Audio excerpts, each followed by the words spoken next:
Hello and welcome to mychinesemotorbike.co.uk, and today I'll be running you through removing the cylinder head from the 156 FMI engine, the CG125 clone engine. The 200 would be exactly the same, the only difference in the 200 is the bore and stroke difference in the barrel there. Procedure's exactly the same, they're both CG clones. Engine's been removed from the bike. This is something on most of the machines that you have to do to give you clearance to actually lift the head clear. And okay, let's crack on with it. Just a quick note here, you'll note I've just zoomed in on these, the exhaust studs, and you'll note that the fasteners, the dome-headed nuts, are still connected to them. Now this is because anytime I remove a nut that can go back onto the fastener without causing a problem and obstruction, I always do so. Just makes life a bit easier. Take something apart, if you can put the nut and bolt back where it came from, all the better for seeing where it goes when you put it all back together. It certainly beats throwing the whole lot into a tub and then scratching your head when you're cobbling it all back together.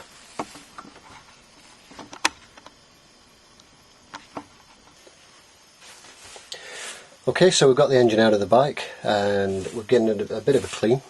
Always a good thing to do, important to do before you crack on with it. And you'll need to get it on a good sturdy secure bench or on the floor if need be, and in a reasonably clean area.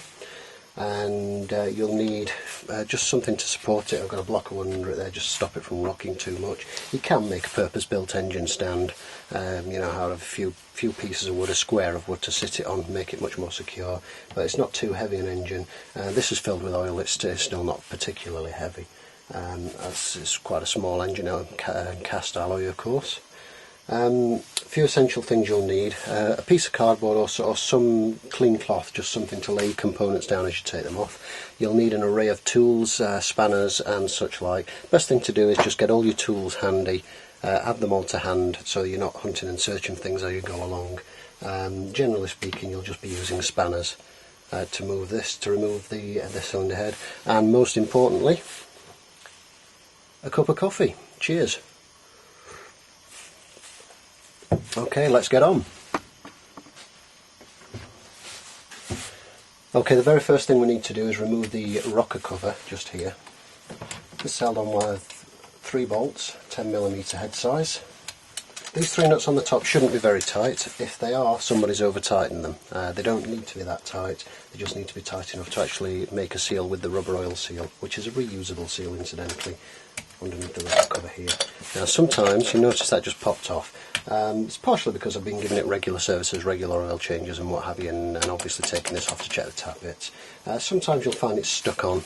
If that's the case, use the wooden handle of a hammer as a drift and just tap tap tap tap tap until it frees, or a rubber mallet and just tap it either side, not too much force, you don't want to actually damage it. Do not under any circumstances use a screwdriver to lever in between here. While you might get it free, you could potentially damage that seal there and have an oil leak that you'll never get rid of. Okay, so lift off the rocker cover head. This exposes the valve gear up at the top, as you can see. That's your exhaust and that's your inlet valve. And just under here, and this is your rocker cover. There's the rubber gasket, the black line that you can see running around there. Nice and clean. If it doesn't look like that, you'll need to know why. It's not had regular oil changes, not a good thing, so as long as it's nice and clean. Okay, so put this down somewhere nice and clean and dry, and then the next step is to remove the valve gear from the push rods just here. So we'll crack on and we'll undo these. Undo them as evenly as you can, because there may be a little bit of pressure because of the push rods pushing on the valve gear. So try not to undo them unevenly, because if you do that, there's a possibility that you might sprain one side or the other. You shouldn't have too much pressure there. Something you could always do is actually slacken off the adjusters just here and slacken the valve gear right off, and that will sort of ease your mind with regards to that, and then just go ahead and unbolt it. Lift that clear away. Okay, so there you see the valve gear.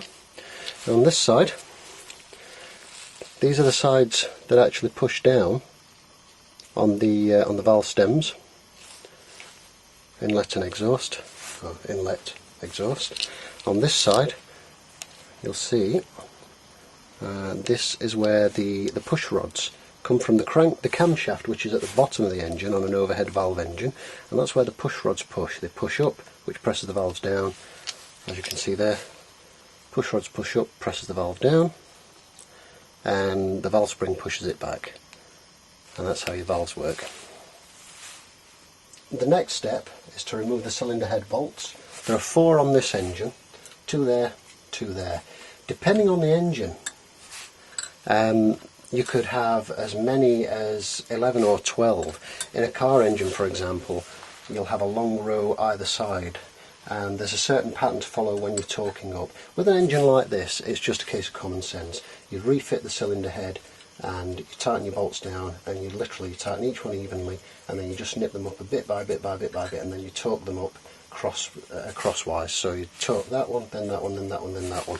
This is to ensure that you're tightening it as evenly as possible, because if you do it in an uneven way, then you could actually warp the head as you're tightening it up there. Okay, forgot to mention, just before we take the cylinder head bolts out, we need to remove the push rods. These just simply lift straight out. There's a push rod, nice little rounded end, a nice little rounded end. You can see that there. Okay, now they're both the same either side. Make sure when you take them out that you actually put them separately, so that you can put them back in the same slots that they came out of. Now, while they're both exactly the same, they can wear unevenly, so this is important. Okay? Quick little tip with bolts that are fairly tight. They shouldn't be too tight, bear in mind, the cylinder head bolts. People have got this kind of thing in the head that anything that holds the engine together has got to be put on and yanked really tight to, really clamp it down. It's not always the case. Everything has a specific torque. I'll be discussing that later in the video when we reassemble it. Okay? But if it won't just push open like so, then lock it in place, hold it like so with one hand, and just tap it like that. Now bear in mind, this is based on the principle that you have nobody there to assist you. Can you see? I don't know if you heard that there, but that just cracked open. As I say, just talking about being gentle, being sensible. Don't hammer the hell out of it. And if it doesn't go, then get an assistant. Okay, once they're cracked open, they should unbolt freely, as should any cylinder head bolts, because they're kept in an oil bath. Basically, you've got the rocker cover on there. They're constantly coated in oil. They're not exposed to the elements, and as a result, they should unscrew quite cleanly and easily. Now, something that's ideal for storing your nuts and bolts and bits and pieces, I find, is a big margarine tub, cleaned out of course, or an ice cream tub or something of that nature. They're great for storing random nuts and bolts in. Very, very good indeed for that kind of thing. And of course you can pop the lid on, keep them nice and clean and free of dust and dirt, and if you do drop them, it's not the end of the world. Thanks to carefully looking around before I go heaving away at that, I've just noticed there's actually a bolt that I've missed, just round the back here.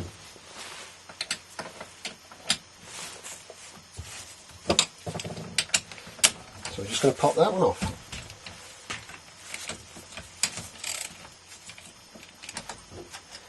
Okay, quite a long bolt, underneath which is a copper washer. Make sure you keep the washer with the bolt.